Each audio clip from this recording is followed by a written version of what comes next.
इस वक्त हम लोग आए हुए हैं आगरा फोर्ट। स्वागत है आपका ट्रैवल विद निखिल रोशन के एक और ब्लॉग में।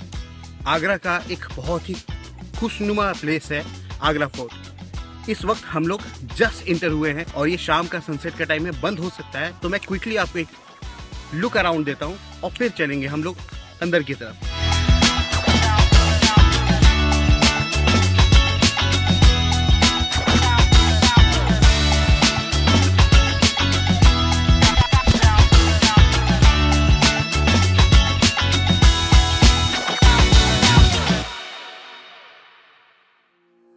टिकट नहीं मिल रही थी, काउंटर बंद था, लेकिन किस्मत कि किसी के रह गए थे तो हमने उनसे परचेज कर लिया। 40 रुपए के एक बंदे की और 10 रुपए का ही है एडीए, तो 50 रुपए एक पर पर्सन, दो लोगों का 100 रुपए हो गया। तो हम लोगों को बेसिकली टिकट मिल गया। अब हम एंट्री मार रहे हैं, बंद होने वाला है, तो मैं सीधे अंदर चलते हैं बिना लेट किए हुए, नहीं तो फिर हमको एंट्री भी नहीं मिलेगी।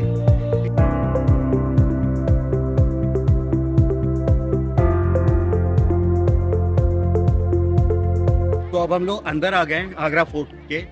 इसको लाल किला भी कहते हैं और किलाए अकबरी भी बोलते हैं। इस वक्त जहाँ हम खड़े हैं इसको अंगूरी बाग बोलते हैं। और ये जो पूरा दिख रहा है ना, वो अंगूर की कुछ कुछ वैरायटीज भी होती थी, प्लस रानियों के ऊपर अगर आप देखेंगे अगर साइड की तरफ, तो इधर आपको झरोखे दिखेंगे। तो रानियों के व्यू के लिए भी ये गार्डन होता था। इसके अपोजिट साइड जब जाएंगे तो आपको शीश महल वगैरह दिखाई देंगे। तो मुगलों के जब तक कैपिटल आगरा में थे तब तक ये मेन किला हुआ करता था। बाद में दिल्ली शिफ्ट हो गया कैपिटल, तब यहाँ पर जो भी तत्कालीन साम्राज्य था वो छोड़ दिया गया कैपिटल के नाम। जो लास्ट यहाँ पर रूल हुआ है वो मराठाओं द्वारा हुआ है। 1638 के अराउंड का यहाँ पे काल बताया जाता है। तो अभी यहाँ पर काफी भीड़ है और संडे मतलब सैटरडे है, वीकेंड है, कल संडे भी है, तो भीड़ तो रहेगी। तो इससे पहले ये बंद हो जाए हम नेक्स्ट जगह चलते हैं अंदर और देखते हैं और क्या क्या चीजें हैं यहाँ।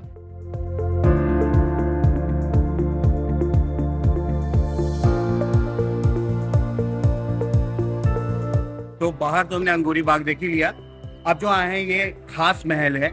इस पूरे प्रांगण को खास महल बोलते हैं, इंक्लूडिंग अंगूरी बाग। और ये जो है 1631 से लेके पूरा राज्य था। अब अंदर काफी कुछ है देखने को, नक्काशी है, तो वो चल के मैं आपको बताता हूँ उसकी खास बात क्या है। तो नक्काशी में काफी कुछ बना हुआ है, स्पेशली जो गोल्ड की कार्विंग्स थी।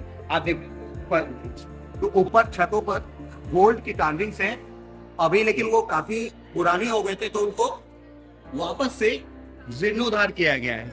जीर्णोद्धार मतलब रीस्टोरेशन किया गया है उनका। तो अभी भी सब कुछ ओरिजिनल ही है, बस एक तरह से रीस्टोर करके उनको बरकरार रखा जा रहा है। तो अभी हम लोग जहाँ खड़े हैं वो शीश महल है। दुर्भाग्य से इसको बंद कर दिया गया है।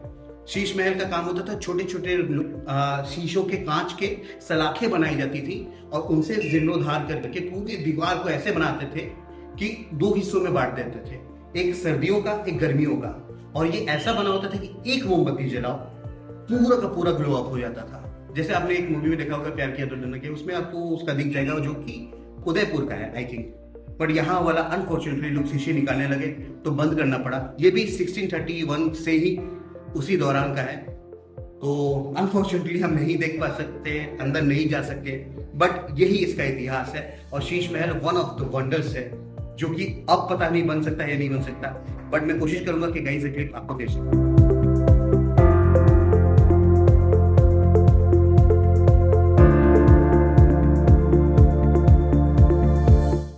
यहाँ से खड़े होकर हमको नीचे का एक प्रांगण दिखाई देता है। मैं आपको दिखाता हूँ। सामने जो दिख रहा है एक नहर है, सामने बगीचा है। उधर से अगर कोई अटैक करे तो यहाँ नहर में यमुना का पानी बहा करता था। और ये जो किले की दीवार है उसकी इस साइड कई सारे जानवर हुआ करते थे पाले हुए, ताकि अगर कोई नहर भी पार कर जाए तो मगरमच्छ भी पार न कर सके और जानवर पार न कर सके। तो ये प्रांगण को देखने के बाद ये पूरा सिक्योरिटी समझने का एक अलग ही आनंद आता है। गाइड जरूर झरोखे हुआ करते थे, देखने को मिलती है। ऊपर से आप देख सकते हैं झरोखे वगैरह, तो यहाँ से नज़ारा अच्छा दिखता था। यहाँ से सिटी का व्यू भी दिख जाता था। अब अगर आप जूम करके जाएंगे तो आपको बाहर का नज़ारा दिखाई देगा। और साथ में ऊपर में एक दीवाने खास हुआ करता था जहाँ लोग बैठा करते थे। इसी का एक हिस्सा है दीवाने आम, जहाँ पे आम जनता बैठती थी।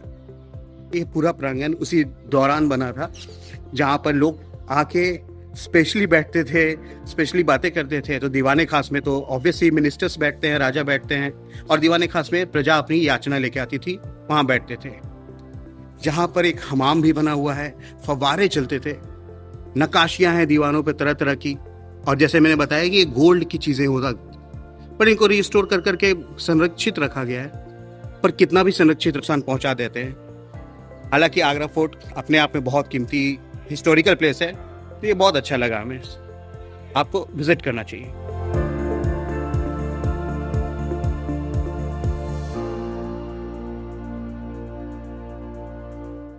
तो पूरा वाइट मार्बल है, और गर्मी के दिनों में खास करके हवा के लिए, ठंडक के लिए लोग आते थे। कितना बड़ा भगवान है, और वाइट मार्बल की खूबी ये भी है, ठंडक प्रदान करता है। तो एक जो अच्छी बात ये नजर आती थी कि अगर धूप भी हो तो धूप पड़ने से मार्बल कलर चेंज करता है, लाइट्स में ब्राइट होता है, लेकिन ठंडक रहती है। और इन मार्बल्स को आप टच करेंगे ना तो कड़कती धूप में भी ये ठंडे ही रहते हैं। और ये कहते हैं कि पर्सिया से मंगाए गए थे या फिर पेरू से, नॉट श्योर। तो इस बारे में आप गाइड से जब पूछेंगे ना तो आपको बहुत सारी इंटरेस्टिंग नई बातें पता चलेगी। और यहाँ पर एक और खूबी थी, ये तो अभी घास का मैदान दिख रहा है, पहले कमाल का एक बहुत बड़ा तालाब था, और मतलब छोटा मोटा भी नहीं। अगर साइज की बात करें तो आई थिंक 44 एकड़ का जो हमने वहाँ देखा, उसकी तुलना में ये एटलीस्ट उसका हाफ तो होगा ही। तो ये तालाब इतना बड़ा था कि यहाँ रंग बिरंगी मच्छियाँ पालते थे, एंजॉय करते थे, रानियाँ यहाँ झरोखे से देखती थी, कमाल का माहौल होता था। कई गली आ रहा है जहाँ से अभी हम एग्जिट कर रहे हैं, और जैसे ये मैं इन संगमरमर की बात कर रहा था, सो कोल्ड, इतना ठंडा, अब गर्मियों में भी ठंडक रहती थी। तो आप सोच सकते हो कि ये क्वालिटी जो थी क्या रही होगी। अभी बहुत सारे ऐसे जगहों पे आप जाओगे तो आपको गाइड्स कंपेयर करा के दिखाएंगे कि आजकल के मार्बल और इस वाले मार्बल में कितना बड़ा फर्क है। मतलब ये करके क्या मिला, इतने लोगों के नाम हैं, पूरे पे खरोच दिया है लोगों ने, अपने ही धरोहर नष्ट करके क्या मिल रहा है, मतलब क्या मिल रहा है लोगों को पूरा बर्बाद करके।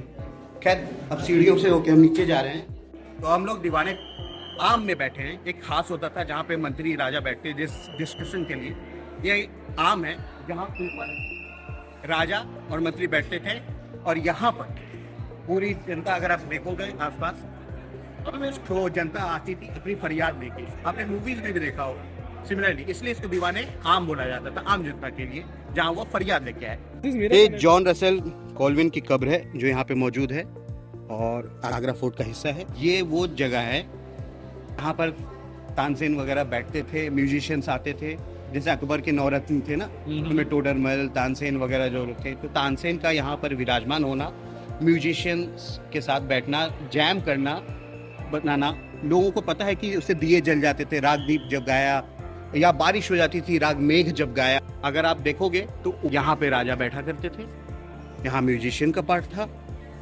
और बाकी का जो ये पिलर्स का एरिया देख रहे हो, दीवाने आम का हिस्सा, जहाँ पे लोग बैठते थे और अपनी फरियाद करते थे।